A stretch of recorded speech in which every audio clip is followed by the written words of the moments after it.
మతం పేరుతో రెచ్చగొడతారు. ఒక పాస్టర్ హైదరాబాద్ నుంచి బయలుదేరి వచ్చి తాగుతూ వచ్చి కడాన యాక్సిడెంట్ చనిపోతే ప్రభుత్వం చంపేసిందని పెడతారు, పోలీసులు చంపేశారని పెడతారు. నేను సమాచారం ఇమ్మంటాను, సాక్ష్యాలు ఇమ్మంటాం, సమాధానం చెప్పరు. వెనకుండే రాజకీయాలు చేస్తారు. ఇలాంటి నీతి మాలిన రాజకీయాలు చేస్తే రాజకీయ ముసుగు తీసి నేరస్తులను నేరస్తులుగానే ట్రీట్ చేస్తామని మరొకసారి మీ అందరికి విజ్ఞప్తి చేస్తున్నా. ఎవాంజలిస్ట్ ప్రవీణ్ కుమార్ పగడాల గారి మరణం ఎలా జరిగింది?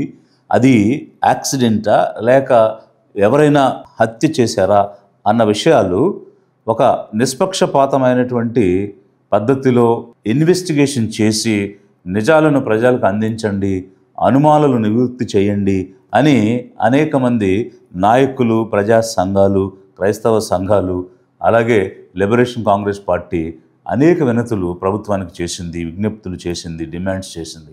అప్పుడెప్పుడు స్పందించినటువంటి ముఖ్యమంత్రి గారు ఈరోజు సడన్గా ఉన్నట్టుండి ఒక రాజకీయ ఎదురుదాడి చేస్తూ ఉన్నారు. ఎందుకు? 2 రాష్ట్రాలలో 9 కోట్ల మంది ప్రజలు ఉన్నారు. రోజు ఏదో ఒక యాక్సిడెంట్ జరుగుతూ ఉంటుంది.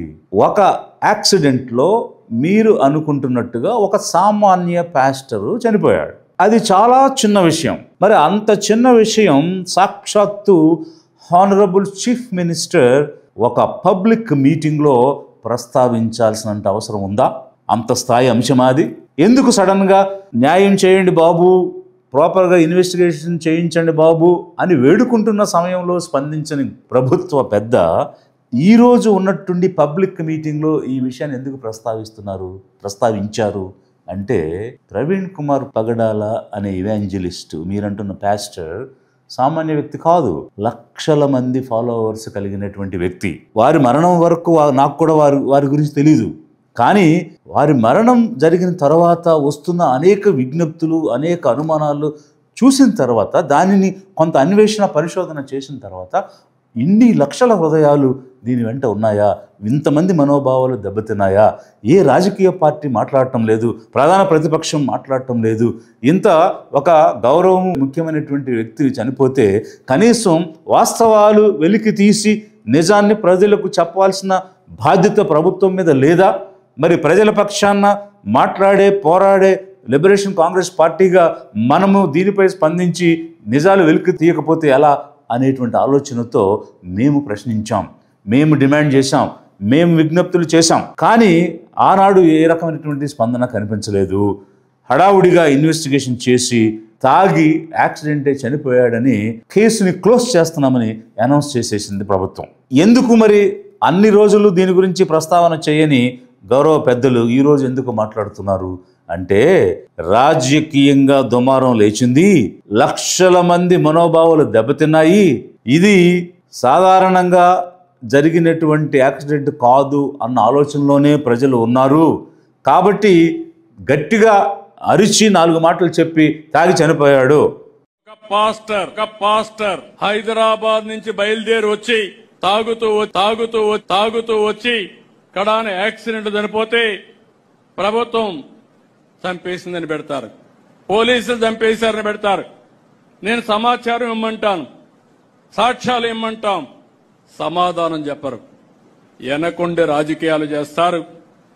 ఇలాంటి నీతి మాలిన రాజకీయాలు చేస్తే రాజకీయ ముసుగు తీసి నేరస్తులను నేరస్తులుగానే ట్రీట్ చేస్తామని మరొకసారి మీ అందరికి విజ్ఞప్తి చేస్తున్నా. తాగి యాక్సిడెంట్ చేసుకున్నాడు అని ఒక జడ్జిమెంట్ ఇచ్చేస్తే జనం కన్విన్స్ అయిపోతారు అని అనుకుని మరి గౌరవనీయులు చెప్పారా? లేకపోతే ఏ రాజకీయ ఆలోచనతో ఎదురుదాడి చేస్తున్నారో మాకైతే అర్థం కాలేదు. కానీ మేము ఇప్పటికి కూడా ఏం కోరుతున్నాము అని అంటే, సందేహాలు నివృత్తి చేయండి, నిజం ఏంటో చెప్పండి. మీరు నిజం గెలవాలి అని పోరాటం చేశారు కదా, మరి మీరు నిజం గెలవాలని రోడ్లంటా తిరిగి, ఊర్లంటా తిరిగి, యాత్రలు చేసి మైకుల్లో మాట్లాడినప్పుడు అదే నిజం గెలవాలని మేము అడిగితే అది తప్ప, అది ముసుగా, అది రాజకీయం చేయడమా? మీకు అన్యాయం జరిగినప్పుడు నిజం గెలవాలని మీరు అడగొచ్చు, అరవచ్చు, మీకు బాకా కొట్టే మీడియా దాన్ని ప్రచారం చేయొచ్చు. కానీ లక్షల హృదయాల మనోభావాలు దెబ్బతిని నిజమేమిటి తెలియాలి, నిజం చెప్పండి బాబు అని మేము అడుక్కుంటే మాత్రం అది రాజకీయం, ముసుగు, దాడి అవుతుందా? ఆలోచించండి ప్రజలారా, గమనించండి పేదలారా. ఎందుకనంటే మనం కోరుతున్నది కేవలం వాట్ ఈజ్ ట్రూత్, నిజం కావాలి, నిజం గెలవాలి. అదే మా నినాదం. మేము ఈరోజు హర్ష్ కుమార్ గారు ఎక్స్-ఎంపీ గారు ఒక పబ్లిక్ ఇంట్రెస్ట్ లిటిగేషన్కి వెళ్ళారు.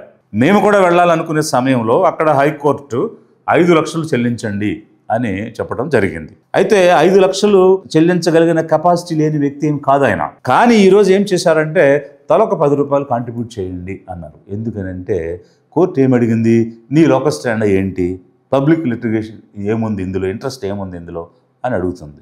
ఎస్, పబ్లిక్ ఇంట్రెస్ట్ ఉంది ఇందులో. 1000 మంది 50,000 మంది తలో 10 రూపాయలు ఇచ్చి ఇది వెయ్యండి అని ముందుకు వచ్చారు అని చెప్పడానికే తలో 10 రూపాయలు ఇవ్వండి అని గౌరవ హర్ష్ కుమార్ గారు అడుగుతున్నారు. లిబరేషన్ కాంగ్రెస్ పార్టీ వారికి పూర్తి మద్దతుని ఇస్తుంది. ఈ పిటిషన్ ఏదైతే పిఏఎల్ ఉందో దాని తరపున పోరాటానికి సిద్ధంగా ఉంది. ఎందుకు? నిజం గెలవాలి, నిజం తెలియాలి, ప్రజలకు నిజం తెలియాలి. ఒకవేళ నిజంగానే యాక్సిడెంట్ అనుకో, నిజంగానే తాగి చనిపోయాడు అనుకో, fine, no issues, but truth should come out. ఆ రోజు మీరు ఏం చెప్పారు? మొదటిచ్చిన పోస్ట్ మార్టం రిపోర్ట్లో ఎలాంటి ఆల్కహాలిక్ కంటెంట్ లేదు అని ఇదే డాక్టర్స్ ఇచ్చారు. రెండో రిపోర్ట్లో హెడ్ ఇంజురీస్తో కలిపి ఈథైల్ ఆల్కహాల్ తాగడం వల్ల చనిపోయాడని చెప్తారు. పోస్ట్ మార్టం రిపోర్ట్స్లో ఎక్కడైనా ఏం చెప్తారనంటే asphyxia, cardiac arrest, brain dead, అంటే ఏ రీజన్ వల్ల ప్రాణం పోయింది అని చెప్తారు. కానీ తాగితే ప్రాణం పోయిందని పోస్ట్ మార్టం రిపోర్ట్స్లో రాయరు. ఎందుకు మీరు మొదటి రిపోర్ట్లో ఆల్కహాల్ లేదని చెప్పి రెండో రిపోర్ట్లో ఆల్కహాల్ ఉంది, తాగి చనిపోయాడని ఎలా చెప్తారు? అంటే తాగుబోతు అని ఒక ముద్ర వేసి తనకు తానుగా సెల్ఫ్ యాక్సిడెంట్ చేసుకున్నాడు, చచ్చిపోయాడు అని చెప్పాలనేది మీ ఉద్దేశంగా కనిపిస్తుందా లేదా? గమనించండి ప్రజలారా. మేము మాట్లాడే దానిలో ఏమైనా తప్పు ఉందా, అవాస్తవం ఉందా? ఎందుకు మీరు ఆల్కహాల్ కూడా కారణం అని ఎప్పుడు రాయని పోస్ట్ మార్టం రిపోర్ట్స్లో ఇప్పుడు రాశారు? ఏ ఫిజిక్స్ కూడా ఎక్స్ప్లెయిన్ చేయలేనటువంటి యాక్సిడెంట్ అక్కడ చనిపోయిన బాడీ మీద గ్రావిటేషనల్ థియరీకి వ్యతిరేకంగా బైక్ని బాడీ మీద పడేసి చూపించారు. వారు ట్రావెల్ చేసిన డిస్టెన్స్ కానీ వారు ట్రావెల్ చేసిన టైం కానీ తీసుకుంటే ఇంప్రాక్టికల్గా, అంటే సాధ్యం కానటువంటి రీతిలో అంత దూరము అంత సమయంలో ట్రావెల్ చేసినట్టు మీరు ఉటంకించారు. మీరు చూపించినటువంటి వీడియోస్, మొదట చూపించినటువంటి సీసీటీవీ ఫుటేజెస్, ఆ తర్వాత మేము ఇన్వెస్టిగేషన్ క్లోజ్ చేస్తున్నాం అని అప్పటి వరకు సోషల్ మీడియాలో హల్చల్ చేసి వైరల్ అయినటువంటి వీడియోస్ని మీరు చూపించి ముందు వీడియోకి వెనక వీడియోకి ఎలాంటి పొంతన లేకుండా మిస్ మ్యాచ్ అవుతున్నా కూడా ఇది మాది కాదు, మాకు సంబంధం లేదని మొదట మీరు వ్యతిరేకించి ఓనప్ చేసుకోకుండా తర్వాత వాటినే తీసుకుని మేము ఓనప్ చేసుకుంటున్నామని మీరు ఆ వీడియోలు చూపించారు. ఏ విధంగా మీ మాటను మీరే కాంట్రడిక్ట్ చేసుకున్నారు, మీ వీడియోలను మీరే కాంట్రడిక్ట్ చేశారు. ఇదంతా ఒక ఎత్తు అయితే అసలు ప్రవీణ్ కుమార్ పగడాల గారు ఎక్కడ తాగాడు, ఎప్పుడు తాగాడు?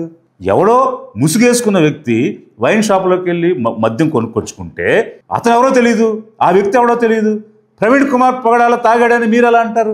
షో మీ ద విట్నెస్, సాక్ష్యం చూపించండి. ఎక్కడ తాగాడు చూపించండి, ఎక్కడ భోంచేశాడు చూపించండి, ఎక్కడ యూరినల్స్కి వెళ్ళాడో చూపించండి. సుమారు 4 గంటల పాటు విజయవాడలో ఉన్నాడని మీరిచ్చిన కథనం ప్రకారం ఎక్కడున్నాడు విజయవాడలో? Where are the visuals, where are the CCTV footages? ఏమి లేవే. అంటే మీరు చెప్పే మాటలకి అలాంటి సాక్ష్యాలు ఆధారాలు అవసరం లేదు. కానీ అయ్యా బాబు ఏం జరిగిందో చెప్పండి అయ్యా, నిజం చెప్పండి అయ్యా అని మేము వేడుకుంటుంటే అది మాత్రం మీకు దాడి కింద, ముసుగు కింద కనిపిస్తుంది. మేము చాలా స్పష్టంగానే అడుగుతున్నాం, ఓపెన్గానే అడుగుతున్నాం. ఉన్న విషయాన్ని ఉన్నట్టుగా నిజంగా మాట్లాడమనే మేము చెప్తున్నాం. దానికి సందేహాలు నివృత్తి చేయాల్సిన బాధ్యతలో మీరుండి ప్రజల సంక్షేమాన్ని, ప్రజల రక్షణని కాపాడాల్సినటువంటి బాధ్యతలో మీరుండి నిష్పక్షపాతమైన ఒక సమగ్రమైనటువంటి విచారణ చేయాల్సిన బాధ్యత రాజ్యాంగపరంగా కలిగుండి అది మీరు చేయకుండా ఎదురుదాడి చేస్తారు ఏమిటి సార్? ఇదేమి పాలన సార్ ఇది? అంటే వీళ్ళందరూ పేదలు, వీళ్ళెవరికి బలం లేదు, వీళ్ళు ఆధిపత్యంలో లేదు, వీళ్ళు పెత్తందారులు కాదు, వీళ్ళేం చేయగలుగుతారు, వీళ్ళేం సాధించగలుగుతారు, ఏమన్నా సరిపోతుంది, ఏమైనా అనేయచ్చు, తిమ్మిని బమ్మిని చేసేయచ్చు, బమ్మిని తిమ్మిని చేయొచ్చు, తాగినా తాగకపోయినా తాగాడి అనేయచ్చు, అతనే చంపేసుకున్నాడు అనేయచ్చు, ఇంకా నేను ఆత్మహత్య చేసుకున్నాడు అని చెప్పలేదు మీరు. దానికి మీకు నమస్కారం పెట్టుకోవాలి. ఇది మరి ఈ రాష్ట్రంలో జరుగుతున్నటువంటి పాలన. ఇప్పటికీ కూడా లిబరేషన్ కాంగ్రెస్ పార్టీగా మేము దీనికోసం పోరాడుతున్నటువంటి నాయకులతో కలిసి మేమేం కోరుతున్నామంటే, నిష్పక్షపాతమైన ఎలాంటి ఒత్తిడులు లేని పునర్విచారణ జరిపించండి, నిజాన్ని జనానికి అందించండి, నిజం గెలవాలి.